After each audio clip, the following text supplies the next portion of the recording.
Hi hello నమస్తే welcome back to పాన్యాస్ kitchen. ఎలా ఉన్నారండి మీరందరూ? నేనైతే బాగున్నాను, మీరందరూ కూడా బాగుండాలనే కోరుకుంటున్నాను.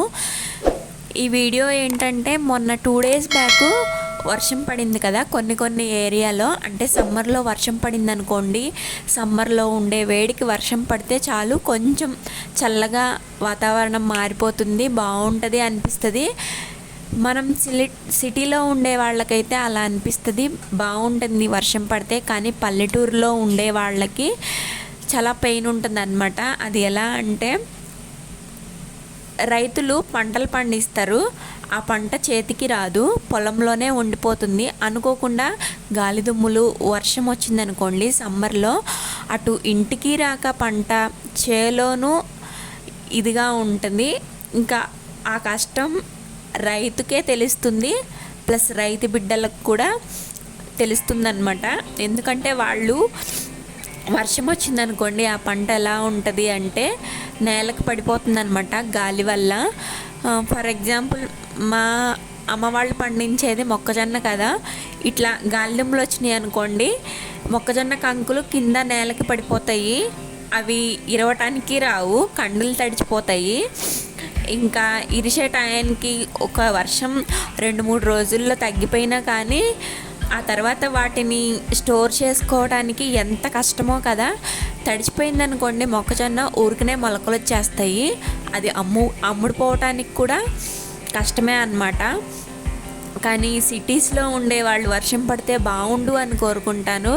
పల్లెటూరులో ఉండే వాళ్ళు మాత్రం కొంచెం ఈ పంట మనం స్టోర్ చేసుకునేగా వరకు వర్షాలు పడకుండా ఉంటే బాగుండు అని కోరుకుంటారనమాట. వన్స్ పొలం నుంచి పంట అమ్ముకొని లేకపోతే ఇంటికి చేర్చుకునే వరకు ఉంటే, వర్షం పడకుండా ఉంటేనే బాగుండు అని ప్రతి రైతు కోరుకుంటాడనమాట. అలా కోరుకునే వాళ్ళు ఒక రైతులే అనుకుంటా నాకు తెలిసి. రైతుకే ఆ కష్టం విలువ తెలుస్తుంది, లేకపోతే రైతు కుటుంబంలో పుట్టిన పిల్లలకు కూడా ఆ కష్టం, ఆ బాధ, ఆ పెయిన్ కూడా ఉంటుందన్నమాట. ఇదంతా ఎందుకు చెప్తున్నాను అంటే, నేను కూడా ఒక రైతు బిడ్డనే కాబట్టి సమ్మర్లో వర్షం పడితే ఆ బాధ ఎలా ఉంటుందో చూసి ఉన్నాను కాబట్టి చెప్తున్నాను అనమాట. ఇవాళ మా ఏరియాలో కూడా వర్షం పడిందనమాట. సడన్గా నేను బయటకు వచ్చి చూస్తే అటు ఇటు కిటికీలు కొట్టుకుపోయి అసలు గాలి విపరీతంగా వచ్చింది. కొంచెం ఒక 15 minutesకి అల్లకల్లోలం అయిపోయిందనమాట. ఆ రకంగా క్లైమేట్ చేంజ్ అయిపోయింది. అదే పల్లెటూరులో అనుకోండి ఈ టైంలో ఎలా ఉండేదో అని గుర్తొచ్చిందనమాట. అందుకనే ఈ వీడియో చేస్తున్నాను. మీలో ఎవరైనా కానీ రైతులు కానీ చూస్తున్నట్లయితే, లేకపోతే రైతు ఫ్యామిలీకి సంబంధించిన పిల్లలు కానీ ఈ వీడియో చూస్తున్నట్టయితే చిన్న కామెంట్ చేయండి. మీ ఏరియాలో మీ ఇళ్లల్లో కానీ ఇలాంటి పరిస్థితులు ఎదుర్కొన్న వాళ్ళైతే కామెంట్ చేయండి. ఇలాగే ఉంటుందండి. సమ్మర్లో చల్లగా ఉంటే బాగుండని ప్రతి ఒక్కరికి, వాతావరణం చల్లబడితే బాగుంటుందని ప్రతి ఒక్కరికి అనిపిస్తుంది.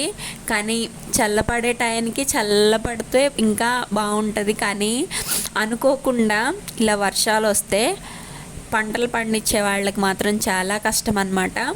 కానీ కరెక్ట్గా పంట చేతికొచ్చే టయానికి ఇలాంటి గాలులు వస్తాయి. అంటే నోటి దగ్గర కూడు తీసేస్తారు అని చెప్తారు కదా, అలా కూడా అనిపిస్తుంది. ఒక్కొక్కసారి క్లైమేట్ కూడా రైతుకి ఆపోజిట్గానే వస్తుంది అంటారు కదా, అది ఇదే అన్నమాట. మబ్బు చూసారా ఎలా పట్టిందో, ఒకవైపు అంతా బాగా పట్టింది, మబ్బు కమ్ముకొచ్చేసింది. నేను ఈ టైంలోనే ఎండలు బాగానే ఉన్నాయి కదా, ఎంతసేపు బట్టలు ఆరిపోతాయి అని చెప్పేసి వాషింగ్ మిషన్కి వేసాను ఈవినింగ్ 4కి అట్లా. కానీ మబ్బు ఇలా వచ్చేసిందనమాట. ఇక నాకు ఎందుకో సడన్గా మా పాప పుట్టిన తర్వాత కూడా నేను 1 year మా అమ్మ వాళ్ళ ఇంట్లోనే ఉన్నాను. కరెక్ట్గా ఈ సమ్మర్ టైంలోనే ఇట్లాంటి గాలిదుమ్ములు వచ్చినాయి అనమాట. బయటంతా ఎక్కడివక్కడ కొట్టుకెళ్ళిపోతున్నాయి. ఇక మా పాపను బయటికి తీసుకొస్తేనేమో గాలి బాగా వచ్చేస్తుంది, కళ్ళకి దుమ్ము కూడా పడిద్దని చెప్పేసి దాన్ని నేను రూమ్లో పెట్టేసి తలిపేశాను. అంటే నేను మా పాప ఉన్నాము, మా పేరెంట్స్ వచ్చేసి పొలానికి వెళ్ళారనమాట. కరెక్ట్గా ఈ సమ్మర్ టైంలోనే తను భయపడిపోయింది. ఇట్లాంటి సంఘటన కూడా నాకు జరిగినాయి ఉందన్నమాట ఒకసారి. అందుకనే ఈ వీడియోలో మీకు షేర్ చేస్తున్నాను. వాతావరణం అప్పటికప్పుడు ఎంత వేడిగా అనిపించిందో వితిన్ ఒక 10 మినిట్స్లోనే ఇట్లా చేంజ్ అయిపోయిందనమాట. ఇదే మీకు చూపిస్తున్నాను. ఈ వీడియో కనుక మీకు నచ్చినట్లయితే లైక్ చేయండి. ఈ వీడియోలో ఇక్కడ హౌస్ కన్స్ట్రక్షన్కి రెడీ అవుతుందన్నమాట. ఫస్ట్ స్టార్టింగ్లో బోర్ వేస్తున్నారు. ఈ బోర్ వేసిన రోజు వర్షం పడితే చాలా మంచిది, శుభసూచకం కూడా అని అంటారు కదా. అది నిజమేనా? మీలో ఎవరికైనా తెలుసా? ఇట్లా అనుకున్న వాళ్ళు ఉన్నారు అని తెలిస్తే కామెంట్ చేయండి.